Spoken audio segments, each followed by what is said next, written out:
Hey guys, and welcome back to Rose of Winter. And we left off with Rosemary and Tyron getting sucked into the freezing cold rushing river by a gust of snow and wind crashing into Rosemary. Anyway, let's continue. I go to my pack for supplies, but it was ripped apart in the jagged rocks when I fell. Our food, tents, medicine, and clothes, everything we need to make a fire for the night, all lost to the river. My heart plummets. The only thing left is one thick winter coat, wrapped in sealskin to keep it dry.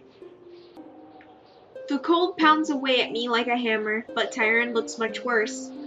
You wear the cloak, Rosemary. You need your strength to save us both. How could you even suggest that? Tyron, you're already sensitive to the cold. You look like you're about to... I am much older than you. I have lived through worse than this. His voice fades even as he says the words. We're gonna give him the cloak because we're not a dick. We are not gonna be that guy. I wrap the cloak around Tirune and start moving again. The snow is like knives sliding through my armor and into my skin. I ignore the pain and carry him as fast as I can. Barely aware of what I'm doing, I manage to find a small cave in the cliffside. I pull us into it. It's cold, but dry. I set Tyron down gently, and then my legs collapse out from under me. I'm on the ground. Did I hit my head? I can't remember. Huh, that's strange. I thought I felt fine, but now it's all catching up to me at once. My head swims, my body aches with the cold so sharp it almost burns. I'm fading, but it's okay. No matter what happens to me, at least I kept him safe. That's what a real knight would have done. Minutes or hours might have passed, I have no way of knowing. I wake to find Tyron's burning eyes staring into me once more. His face is so near, but why? Am I dreaming? He kisses me softly on the forehead, and the beautiful warmth blooms through inside me. If this is a dream, it feels real. Another kiss, and another on my cheeks, my eyelids, my nose. Each touch of his soft mouth sparks a surge of heat all through my body. At last, I feel his kiss on my lips. The heat anchors me to life. I don't know if it's dragon magic or what. All I know is that it saves me. You did not do as I said. That was very stupid of you. Yeah, I know. I see he has taken off my armor, which was freezing and wet, leaving me in my underclothes, relatively dry. If I weren't so exhausted and cold, I might feel embarrassed. Right now, though, I'm just so happy we're both okay. Tirune, our supplies are gone. I don't know how we're going to keep warm. After all that, we might still freeze to death. No, we will not. I cannot take my true form here, but I am still a dragon. His golden eyes begin to glow, something happening, but I'm not sure what.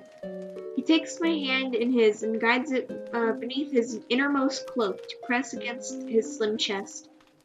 Just under his scaly skin, what feels like a molten core, blazing hot, a furnace inside him. His dragon heart? I move closer and lay against him. He adjusts his last dry cloak so we are both wrapped up in it, sharing the fire blazing inside him. A warm little bubble safe from the howling wind. Tirune. Yes, Rosemary? I remembered what I'd learned about Camellia, but before I can tell him, I drop like a stone into sleep. In the morning, in spite of it all, I am refreshed. My joints are stiff and cold, but I'm ready to get them moving. Tyron stirs and brushes my hair gently out of my face. Good morning. Morning. We're still holding each other. I don't think about it. It's just a natural motion, but I lean into him, and we share a kiss. Aw, snap. It's just a small one. We barely brushed each other's lips. Still, it's my first kiss. I never imagined it would be like this, but he's just so beautiful and so warm. I couldn't help but want to kiss him. Tyron stares at me, then takes my face into his hands. He kisses me again and again, increasingly urgent, increasingly fierce. That kiss awakens some desperate need inside him, and now he can't get enough. It's nice, but the way he's pressing his face into mine, it's a little hard to breathe. I don't mind exactly, but I am a little worried. Suddenly, I feel a sharp pain in my lips as he bites down hard. Ow! I didn't mean to cry out, but I couldn't help it. Tirune doesn't stop, not immediately. I feel his sharp teeth against my lips. After a moment, though, he seems to freeze in place. Maybe he realized what he was doing. He pulls away and stares at me with wide, scared eyes. No, you didn't have to stop. It's okay, I can't finish my sentence because, almost on cue, tears spring to my eyes. I don't mean to cry, it's just a reaction to the pain in my lip. I try to force it to stop, but it never works. Rosemary, I'm so sorry. No, it's okay. I was just surprised, and it hurts a little, but I don't mind. I really don't. Kiki, I'm kidding. I like kissing you. He stands and walks quickly away. The sudden loss of his warmth is hard to bear. With his back to me, he struggles to put his winter layers back on, which have dried in the night. His weak hands fumble and slip. Come on, here, let me do it. I help him get dressed, but he still won't look at me. Are you mad about the kiss? I'm sorry, Let's just go. We've already lost a night to the storm. It's calm now, we could try to find food first, or... No, we're leaving. His tone is final. There's nothing more I can say to him. We leave the cave and start the last leg of our journey. The snow is thick on the ground, but the wind has died down. I am less worried about that, though, than I am about Tirune's cold silence. He rushes ahead of me, turning so that I can't see his face. Tirune, take it slow. We almost died last night. It's okay if you're still weak. I hired you to simply guide me. You do not tell me what to do. What? Where's this coming from? Come on, don't be like that. I just want to help you. Why? I didn't expect to have to explain this. Because I like you. I thought you liked me too. I wouldn't mind kissing you again. That was my first kiss, you know. And yeah, it hurt when you bit me, but I don't really care. My face is burning. I can't believe I'm actually saying this out loud. But when Tirune turns to finally face me, he looks angrier than I've ever seen. No, not angry. He looks inhuman. You are young, but you are not a stupid child. Why are you still behaving like one? How much clearer can I be about this? I am a dragon. What you like is this weak body, but it is not really me. My real mouth is not soft and gentle. If I were to bite you with it, you would not survive. My fangs are also long and sharp as your sword. I could tear you apart. I could swallow you whole. I want to. Do you understand? I want to eat you right now. I want it more than I want to breathe.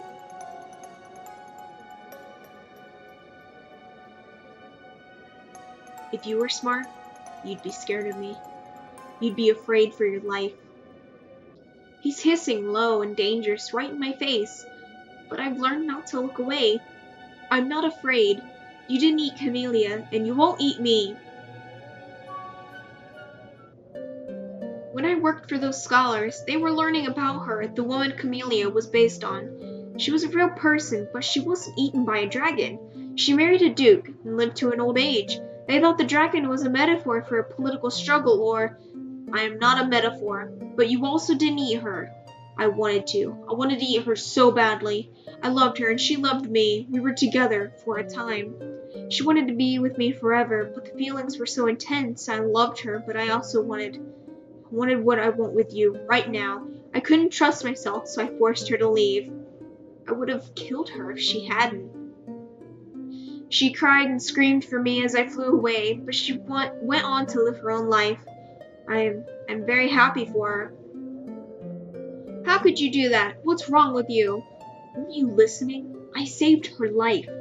You don't know that. You don't know what you would have done. And anyway, she knew what you were, and she still wanted to be with you. Maybe she thought the risk was worth it, or maybe she was tougher than you thought. Either way, she made her own choice. If you really loved her, you should have respected that. I bet she never forgot you, just like you never forgot about her. But she had to live her whole life without you, and now she's dead and it's too late. Oh, it's too awful to even think about. You have a young person's idea of love. She married the Duke, and I'm sure she was happy eventually. True love isn't worth risking everything for.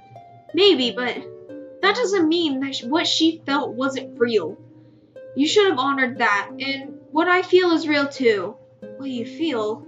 I like you, Tirune, and after we're done with this job, I want to see you again. I'm curious, do dragons fall in love with each other? Not in any way a human would recognize, not in the ways that last.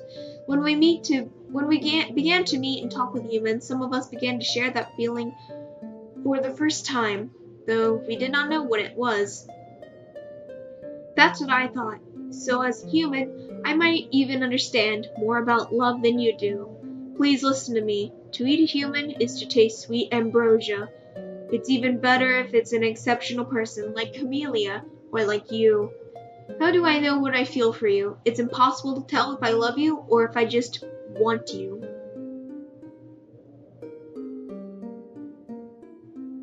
We got this. You can try to eat me if you can't really help it. But remember, I'm a knight. Knights slay dragons. If you try, I'll have to fight back. Trust me, I won't go easy on you. I've slain plenty of beasts before. It's better for you to let me do what I want. And what I want is to be with you. That is, if you want me to. He's looking at me now like he's seeing me for the first time. He's at a loss for words. Rosemary, Well, actually, I guess I'm not a real knight yet, but I think my point still stands. You are as real a knight as I've ever met. He draws me close, cradling my face in his hands, and we kiss. I put my arms around him and pull him into me. He stiffens at first, but soon relaxes into my embrace. You can feel how strong I am, right? So don't worry, I can handle myself. Perhaps you can.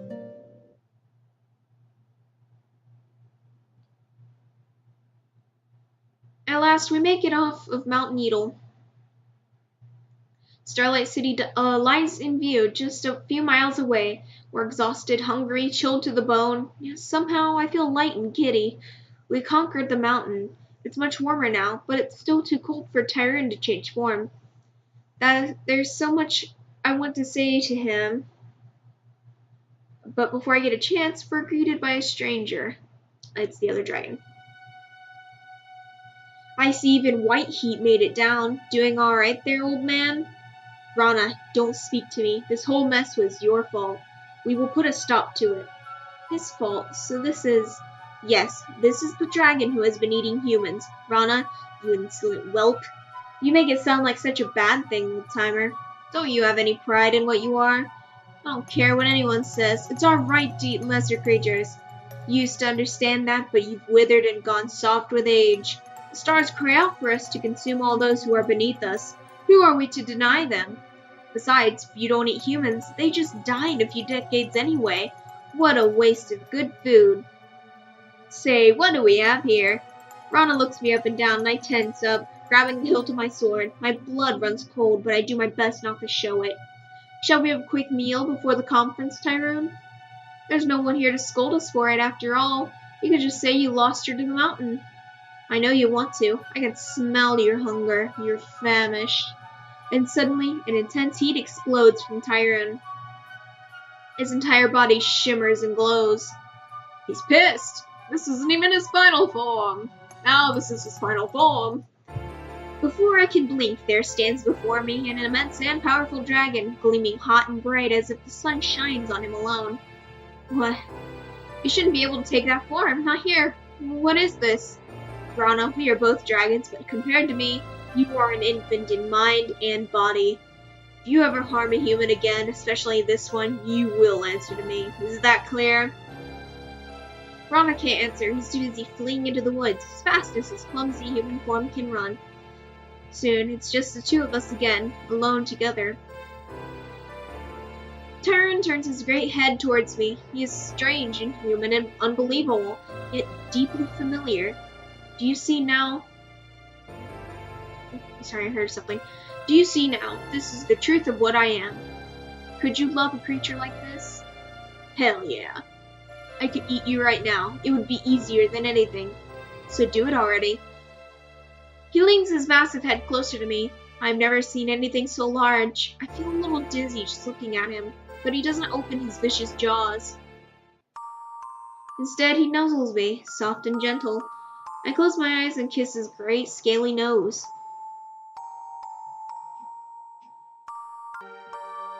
When I open my eyes again, Tyrone is back in the human form I know so well, looking surprised at himself. There were a few times on the mountain when I was really sure I would eat you. But once I saw Rana, I couldn't imagine letting anyone do that. Thank you, Tyrone. You know, only a true knight can stare into a dragon's eyes without fear. You really think so? That's sweet. You're a big softy deep down. We should get to the city. The conference will be starting tonight. Oh, right, of course. And so Tyrone makes his way to the Capitol building. I end up hanging around the city on my own. I worry a bit about running into Rana, but I guess he's at the conference too. It's just me, all by myself. This city is amazing and a little overwhelming. I'm not used to seeing so many people in one place. I get my armor cleaned, my sword sharpened, I eat real food at the tavern, and pick up some dry clothes. I still have plenty of gold left over from whatever it is I'm doing next. Tyrone only hired me to take him across the mountain. There's no reason for me to stay here. We didn't talk about meeting up again. I don't know if he's going to come find me, but I can't bring myself to leave yet. I don't see him again until the next day, sitting on a sidewalk bench, when I feel a familiar hand on my shoulder. Hello again. I'm glad you are still here. I never leave without saying goodbye. How did the conference go? The dragons and human leader spoke for a long time. There are no simple solutions for what has happened. Rana's crimes are not easily ignored. Their trust in us is shaken, and justifiably so. The future is still uncertain. But I have hope. We will rebuild our faith in each other. In Rana, at least, we'll not be breaking the peace agreement anymore. I have seen to that personally. He's pretty scared of you, huh? And with very good reason. I bet. I can't personally stop all dragons from ever eating a human again, but you've given me a lot to think about. Perhaps I've been isolated too long. I can try harder to make some difference. So, what do you think you're going to do now? Just, out of curiosity, I guess. I will be flying south to tell the lesser dragons the news of what has happened here. I may pay a visit to my mother, the queen, on the way. After that, I don't know what I'll do. I suppose the stars will tell me. Well, if you're going south, maybe I could come with you? Why would you want to? There is nothing for you there. You don't think so? It'd be amazing to be the one human in a council of dragons. That's the kind of thing they tell stories about. And mostly, I could spend more time with you. We're very different, but I want to try to understand your ways of your life. I think we have a lot to teach each other. I don't know what to say. It will be frightening to be among dragons. They are not all like me. I can try to protect you, but I can't promise I'll be able to. Do you really trust me that much? Are you sure this is what you really want? Well, I've been thinking about what I want to do while you were away. To be honest, I have no idea what I want. All I know is what I don't. I don't want to just watch you fly away like Camellia had to, knowing I'll never see you again, knowing neither of us were brave enough to try. I take his hands in my face and I kiss him. The heat of his body warms me to my toes.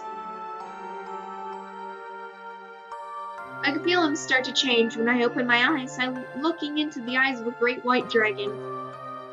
I've already faced 2 dragons. So far, I'm still alive. I think I can handle myself. Don't you? Yes, I suppose so. I suppose I do. Cool, huh? Soon I find myself riding on Tyrone's back, flying south. Flying on a dragon's back is... well, let's be honest, it's terrifying, but it's also incredible and exciting. I feel free. I guess that's how Tirune makes me feel all the time. I have no idea what will happen in the future, walking among the council of dragons, way out in the wilderness, being the only human around for miles. Who knows what could happen? It's pretty scary to think about, but it also makes my heart race in a way that feels good. I'll have Tirune with me. I'll have my sword. A true knight never lets fear stop her, especially when she's facing a dragon. And that's the end of Tyrune's route. I hope you guys enjoyed the video. Don't forget to like, comment, subscribe, and I'll see you on the next route. The last one. Hey! Later, guys.